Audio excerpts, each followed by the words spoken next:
Nnamdi Kanu, in my view, threw a bait and Nigeria took it. Today, he is the most popular political prisoner and will end up either as a hero or a martyr. But to his credit, he has forced Nigeria and the world to discuss Biafra. I believe that keeping him there does not do Nigeria any good.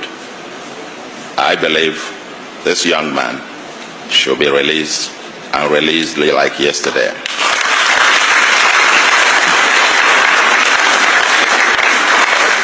I will not be surprised if he becomes a subject of the next political campaigns.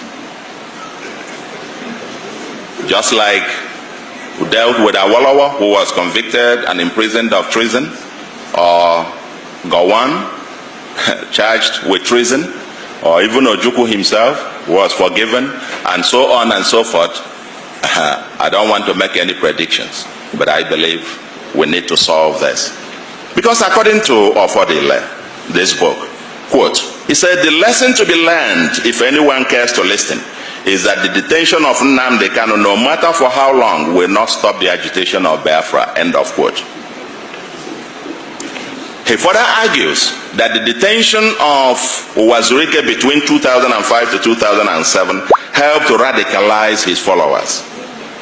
The same thing happened when the leader of Boko Haram was killed. His followers became more radicalized. Detention of Nnamdi Kanu, I never heard of him before this time, to be quite honest. Never heard of him. I didn't even know about the IPOP or whatever thing. Until this thing, and you now realize globally it's become an issue and it's become mainstream. Now, and again quote, he says, this book argues that the idea of a customary government under the Supreme Council of Elders in accordance with customary law enjoys the support among a section of the Igbo, but it is the Biafra or death philosophy of Nnamdi Kanu that found resonance across the length and breadth of the Igbo nation. Therefore, there cannot be a resolution of the Biafran dilemma without a wholesome engagement of the Nnamdi Kanu / Uche Mefo faction of IPOB.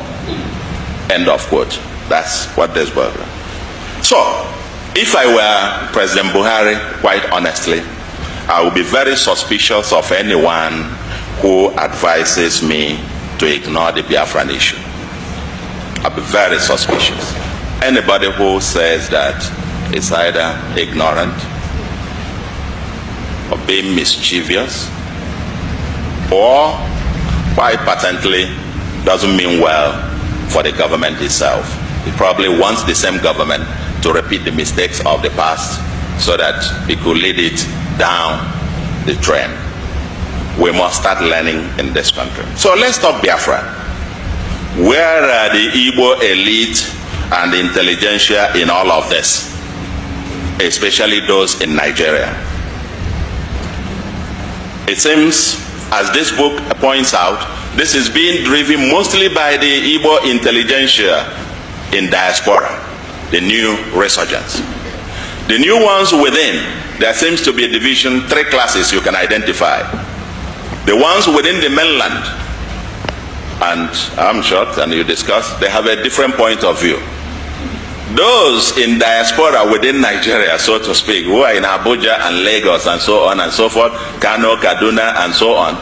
And an elder was asked about that, living in one of these northern states, about Biafra, and they asked him, what do you think about this Biafra?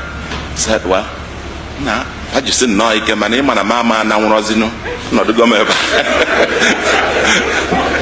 In other words, they should keep it up, but you know I can no longer go now. You see all the things I have here, I cannot carry them on my head. So,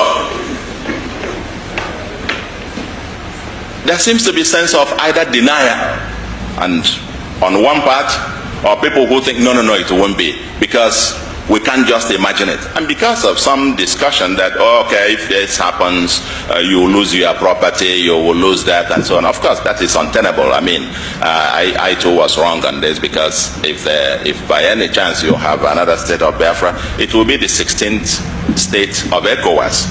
And that means you have free movement of goods and persons. But the fundamental question, the fundamental issue is that this debate is not happening. This whole thing is being driven almost in a haphazard manner. Last week, they called for, was that last week? Yeah, last week. They called for a sit at home. And even without anybody getting out to more enforce and so on, I learned virtually Anambra and many other cities were completely shut down. It just tells you there is something going on. But again, where is the elite in this? What is missing is structured debate and the apparent elite aloofness or complicity or hypocrisy. The elite in denial. For the politicians who think you can just, let's use them temporarily, let's use them. Just go on, while we can then use that to negotiate for something here. I can tell you,